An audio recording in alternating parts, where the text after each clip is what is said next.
Mga kapatid, muli tayong mag-aaral ng mga salita ng Diyos. Yan tayo sa paksa ng ating leksyon. Basahin natin sabay-sabay. Ang kahalagahan ng disiplina sa sarili sa buhay ng mga anak ng Diyos. Ang disiplina sa sarili ay isa sa pinakamahalaga at kapakipakinabang na katangian na dapat taglayin ng bawat tao, lalo na ng mga anak ng Diyos.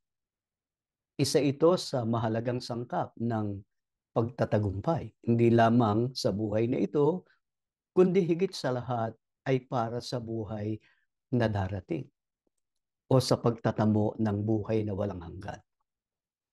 Ang disiplina sa sarili ay hindi nangangahulugang pahihirapan natin ang ating sarili o parurusahan ang mabuhay ng walang kalayaan.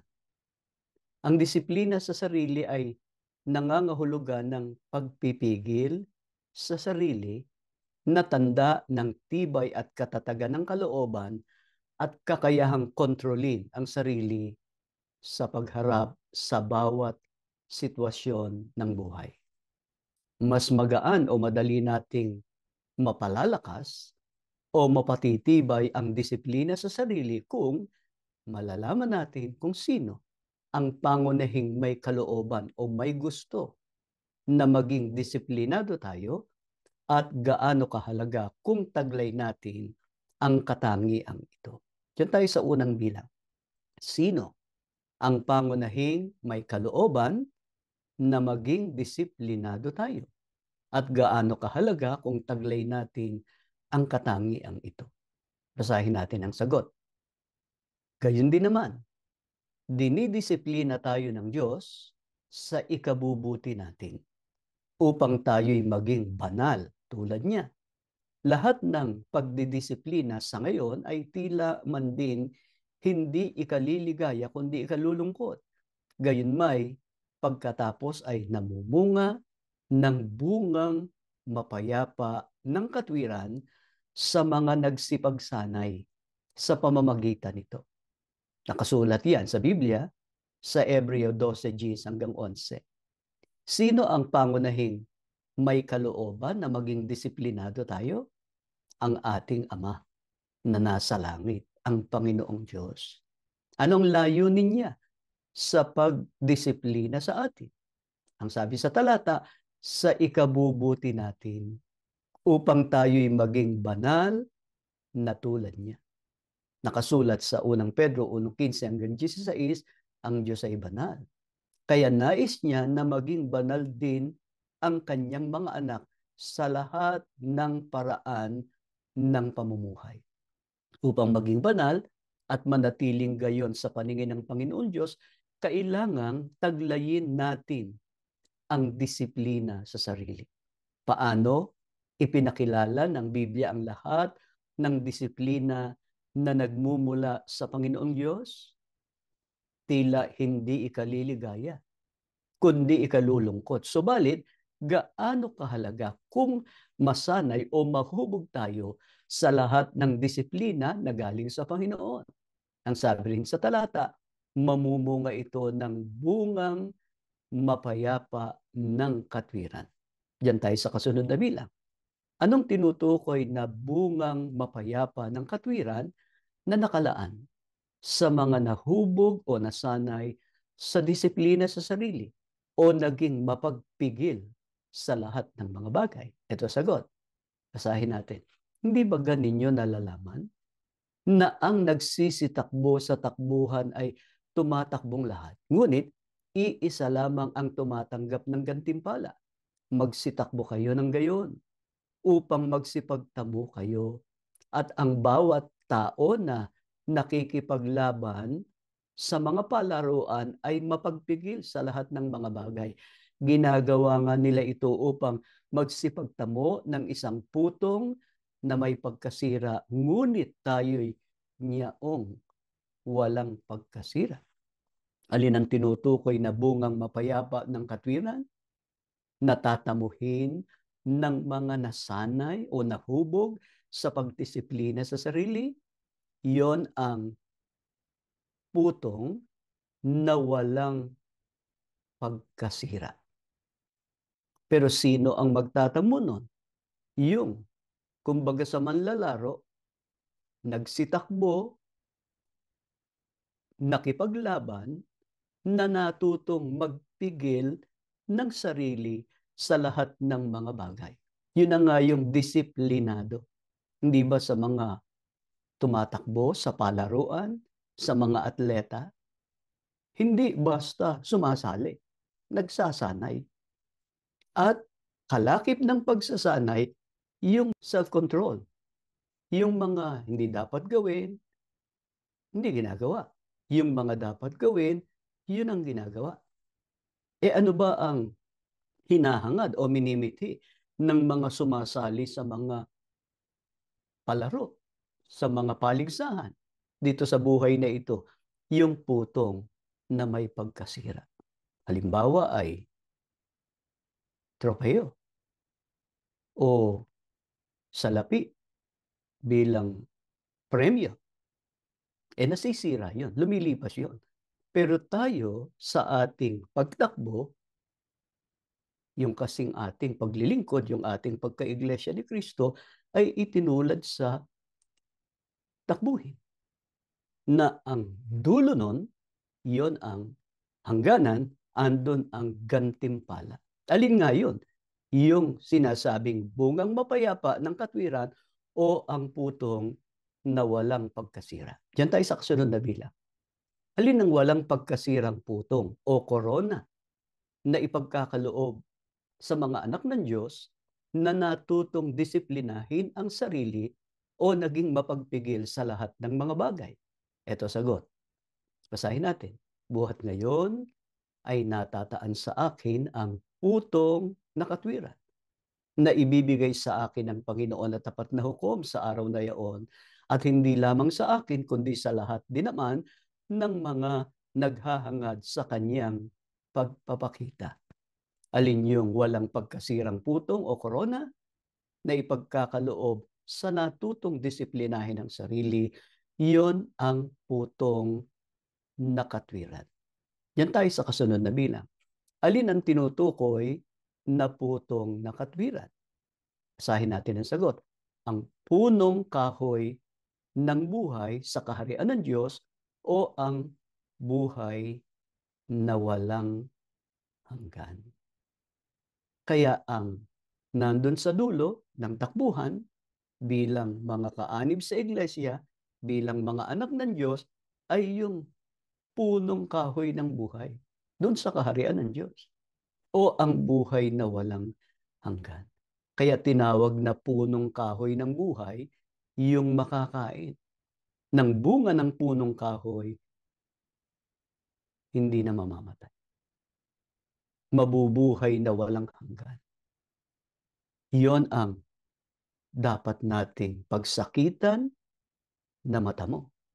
Pero para matamo yon, kailangang matuto tayo na disiplinahin ang ating sarili. Yan tayo sa kasunod na bilang. Anong ikakikilala sa mga anak ng Diyos na natutong disiplinahin ang sarili, kaya nakatitiyak ng pagtatamo ng dakilang gantimpala sa muling pagpapakita ng Panginoong Hesukristo? Yan tayo sa sagot. Basahin natin.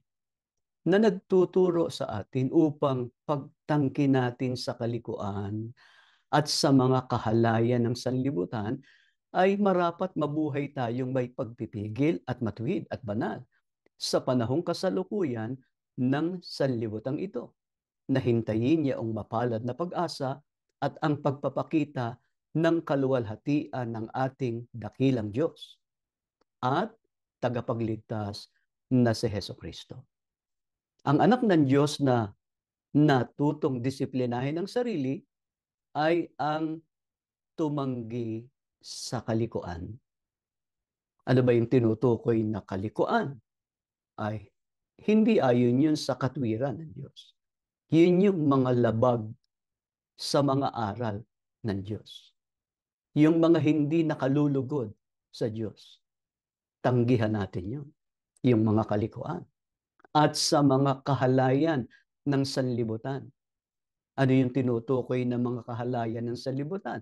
Yung mga bagay na humihikayat sa tao sa paggawa ng kasalanan. Bagkus nabubuhay siyang may pagpipigil sa sarili at matwid at banal sa panahong kasalukuyan ng sanlibutan ito. Kaya habang naglalakbay tayo sa mundo, habang nakikiraan tayo sa mundo, patungo doon sa dulo o sa hangganan ng ating paglilingkod, mabuhay tayo ng matuwid. Mabuhay tayong banal. Iyon ang pagsanayan natin. Kaya pagka ang gusto nating gawin ay makasisira sa kabanalan, magpigil tayo. Huwag nating gagawin. Diyan tayo sa kasunod na bilang. Anong panawagan ng mga apostol sa mga kabataan na dapat nilang gawin upang makatiyak ng pagtatamo ng putong nakatwiran o ng buhay na walang hanggan? Ito sagot. Basahin natin. Datapwat layuan mo ang masasamang pita ng kabinataan at sundin mo ang kabanalan, ang pananampalataya, ang pag-ibig, ang kapayapaan, kasama ng mga nagsisitawag sa Panginoon mula sa pusong malinis. Panawagan ito ng mga apostol sa mga kabataang katulad ninyo. Ang mga dapat ninyong gawin upang makatiyak kayo sa pagtatamo ng buhay na walang hanggan. Ano sabi ni Apostol Pablo? Layuan mo ang masasamang pita o nasa o hangarin ng kabinataan o ng kabataan. Meron bang mga masasamang nasa o hangarin ang maraming mga kabataan sa sanlibutan ito? Meron. Marami.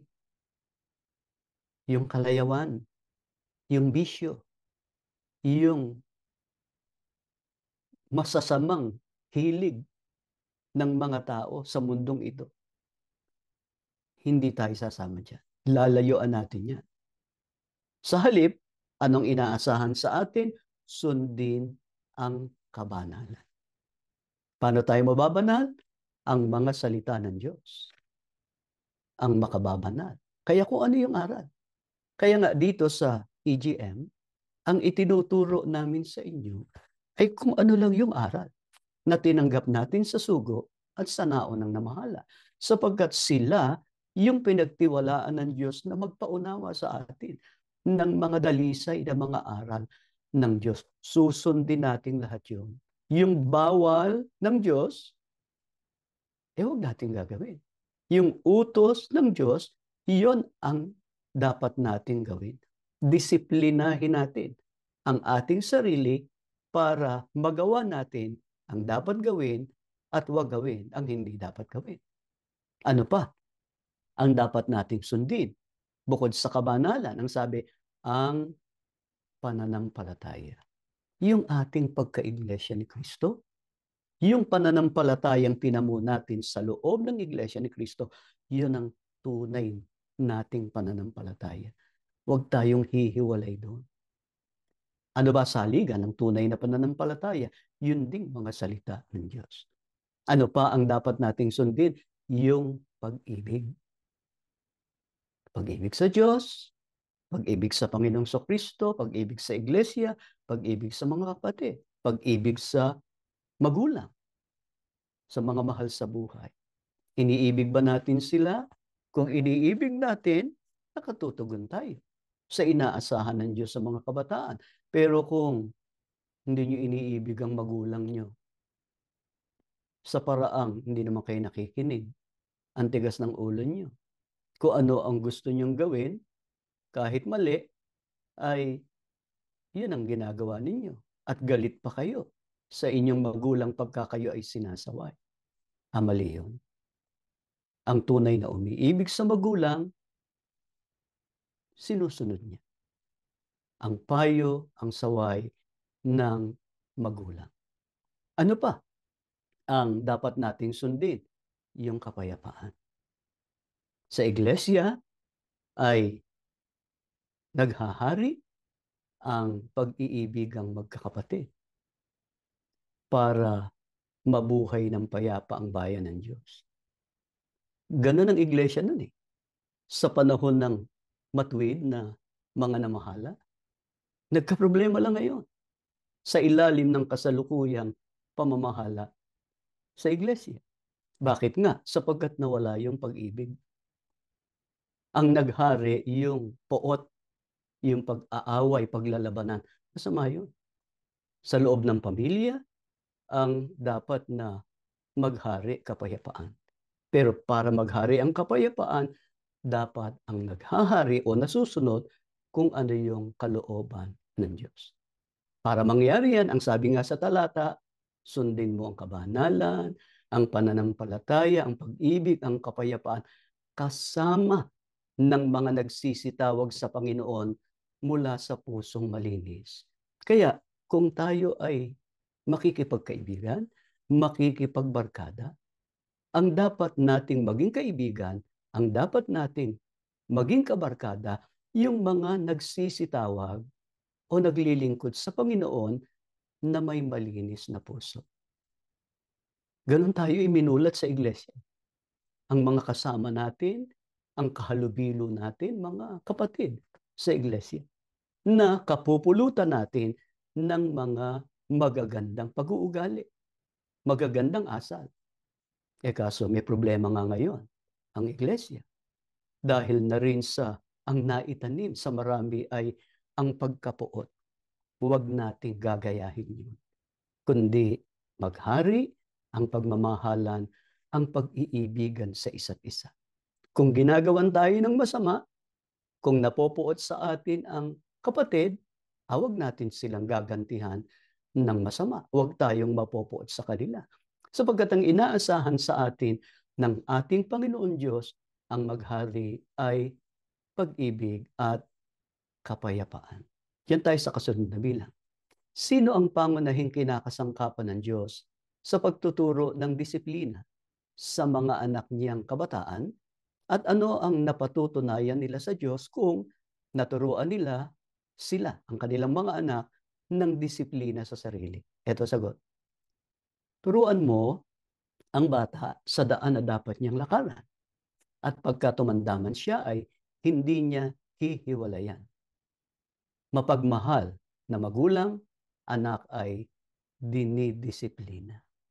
Nakasulat yan sa Kawikaan 22:6 at 13:24. Pinapananagot ng Diyos ang inyong mga magulang. Ang mga magulang sa iglesia, naturuan at hubugin ang mga anak sa tamang disiplina. Dapat maunawaan ito ng mga anak. Sa paggawa nito ay pinatutunayan nilang minamahal nila ang kanilang mga anak. Kaya kung merong mga magulang na nakikinig ngayon, sundin natin ang inaasahan ng Diyos na tayo ang unang magtuturo sa ating mga anak ng daan na dapat nilang nakanan. Gaano kahalaga kung ginagawa ito ng mga magulang. Ang sabi, pagka tumandaman siya, ay hindi niya hihiwalayan. Kaya yung mga kabataang Iglesia ni Cristo na lumaki sa disiplina, na nagabayan, napatnubayan ng kanilang mga magulang sa daan na dapat nilang lakaran, sila yung mga matitinong Iglesia ni Cristo ngayon. At yon ang ipinamumulat o itinuturo nila sa kanilang sariling mga anak, sa kanilang pamilya. Yan tayo sa kasunod na bilang. Anong ibinigay ng Diyos sa mga magulang na gabay sa pagtuturo sa kanilang mga anak sa daan na dapat nilang lakaran? Ito sagot. Mga magulang, huwag ninyong ibuyo sa paghihimagsik laban sa inyong mga anak. Sa halip, palakihin ninyo sila ayon sa disiplina at aral ng Panginoon. Sa makatwid, hindi malaya ang magulang sa pagdisiplina o sa pagpapalaki sa kanilang mga anak. Merong disiplina at aral na galing sa Panginoon. Ito ang dapat nating ipangasiwa sa ating mga anak. Ano po ba yung tinutukoy na disiplina at aral ng Panginoon? Yun ding mga aral na nakasulat sa Biblia. Nagkamali ang anak, sasawayin ayon sa kung ano ang kalooban ng ating Panginoon Diyos. Meron kasing mga magulang na kung disiplinahin ang anak na nagkamali ay kung ano yung gusto niyang gawin sa anak.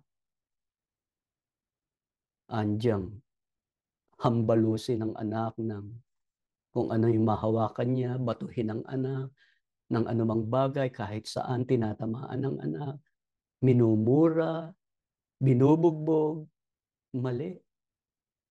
Hindi yun ang tamang pagdisiplina. Totoong kailangang disiplinahin ang anak na nagkamali. Pero yung pagdisiplina ay dapat ayon pa rin sa mga kalooban ng ating Panginoon Diyos. Yung pagpalo, hindi masama yun. Pero sa tamang paraan, sa tamang bahagi ng katawan ng anak. At dapat maipaunawa sa anak kung bakit siya dinidisiplina. Para siya ay maituwid. Lumaking ayon sa mga kalooban ng Diyos. Yan tayo sa kasunod na bilang. Paano dapat tanggapin ng mga anak ang pagdisiplina o pagtutuwid ng Panginoon at bakit? Ito sagot. Anak ko, huwag mong hamakin ang parusa ng Panginoon, ni mayamot man sa kanyang saway. Sapagkat sinasaway ng Panginoon ang kanyang iniibig, gaya ng ama sa anak na kanyang kinaluluguran. Paano dapat tanggapin ng mga anak ang pagdisiplina o pagtutuwid ng Panginoon? Tatandaan nyo ang kinakasangkapan ng Panginoon Diyos sa pagdisiplina, sa pagpapalaki sa inyo ay ang inyong mga magulang. Ano bilin? Huwag mong hahamakin ang parusa ng Panginoon. Ano ibig sabihin ng huwag hahamakin? Huwag niyong babaliwalain yun. Ni mayamot man sa kanyang saway. Huwag kayong mayayamot, huwag kayong maiinis. Pagka kayo dinidisiplina o sinasaway. Bakit? Ang sabi, sapagkat sinasaway ng Panginoon ang kanyang iniibig. Gaya ng ama sa anak na kanyang kinaluluguran. Bawat isa sa atin ay dapat matutong magpigil ng sarili o maging disiplinado upang makabahagi tayo sa kabanalan ng Panginoon Diyos na tumawag sa atin. Lagi tayong humingi ng tulong sa Panginoon Diyos sa pamamagitan ng maalab o maningas na pananalangin. Pagka humihina o nawawalan tayo ng kakayahang magpigil ng ating sarili sa anumang ating ginagawa. Hinihingi sa Diyos yun. Kasi mahina ang tao. Sabi nga sa Biblia, ang espiritu ay may ibig, tatapot mahina ang laman. Ayaw nating magkasala, ayaw nating magkamali, subalit mahina ang tao. Pero kung lagi tayong nananalangin sa Panginoon Diyos, hindi tayo mahuhulog sa tukso. Hindi tayo mahuhulog sa paggawa ng mali. Napipinsala sa ating ginagawang paglilingkod, lalo na sa pagtakbo patungo sa hangganan. Isinisiguro natin ang pagtatamo natin ng kaligtasan at ng buhay na walang hanggan kung marunong tayong disiplinahin ang ating sarili. Na ang ginagawa natin, hindi yung sarili nating gusto, kundi kung ano ang kalooban ng Panginoon Diyos. Mga kabataang nakikinig ngayon, makinig kayo sa inyong mga magulang. Mahal na mahal nila kayo. Ang gusto lang nila, yung makabubuti sa inyo. Totoong meron kayong sariling pag-iisip. Pero musmos pa kayo, bata pa kayo, marami pa kayong hindi alam, gagabayan kayo ng inyong mga magulang para lumaki kayong matitino, mga kaanib sa iglesia, nakalugod-lugod sa paningin ng ating Panginoon Diyos. Pagka marunong na tayong disiplinahin ang ating sarili o kontrolin ang ating sarili sa paggawa ng mga bagay sa iba't ibang larangan ng ating buhay, maiwan man kayo ng inyong mga magulang. Mabubuhay kayo ng matuwid sa paningin ng Diyos, matututo kayong mga siwa sa sarili niyong pamilya na ayon sa disiplina at saway o turo ng ating Panginoon Diyos. Sana'y naging malinaw sa inyo itong leksyong ito. Bago tayo manalangin, balikan natin ang paksa ng ating leksyon. Ang kahalagahan ng disiplina sa sarili sa buhay ng mga anak ng Diyos. Mananalangin tayo, mga mahal na kapatid. Manaming Diyos, salamat ng marami. Napakabuti mo sa amin. Patuloy mong ginagamit na kasangkapan ang aming pagtitipon upang masaganang dumaloy sa amin ang iyong mga aral, ang iyong mga banal na salita na gagabay sa amin sa matuwid na pamumuhay at banal na paglilingkod. Salamat, Ama, tinawag mo kami sa iglesia. Salamat, kinasangkapan mo ang sugo at ang naunang namahala upang akayin kami sa kabanalan, maging karapat-dapat kami sa kaligtasan. Naglalakbay pa kami tungo sa hangganan at dumadaan ang iglesia sa napakabigat na pagsubok. Ikaw ang nagpahintulot noon para dalisayin ang aming pananampalataya. Nakahanda pa kaming magtiis. Nakahanda kaming sumunod, magpakasakit, nagmagawa kung anong ayon sa iyong kalooban. Panginoong Hesukristo, tulungan mo kaming makasunod, maging karapat-dapat sa mga kalooban ng Ama. Matuto kaming magtanggi ng sarili gaya mo, na kung anong kalooban ng Ama, iyon ang naghari sa iyong buhay. Bantayan mo ang mga kabataan, ang mga anak namin. Hindi sa lahat ng sandali nakikita sila ng kanilang mga magulang. Panginoon, ikaw ang gumabay at pumatnubay sa kanila. Matuto silang magpigil ng kanilang sarili sa paggawa ng masama at ang sundin kung ano ang ayon sa iyong kalooban. Umaasa kami, dininig mo kami, pinatawad na lubos ang mga kasalanan, nagpagaling ka sa mga may karamdaman at pinatibay mo pa ang aming pananampalataya. Lahat panalangin namin sa ngalan ng Panginoong Hesukristo na aming tagapagligtas. Amen.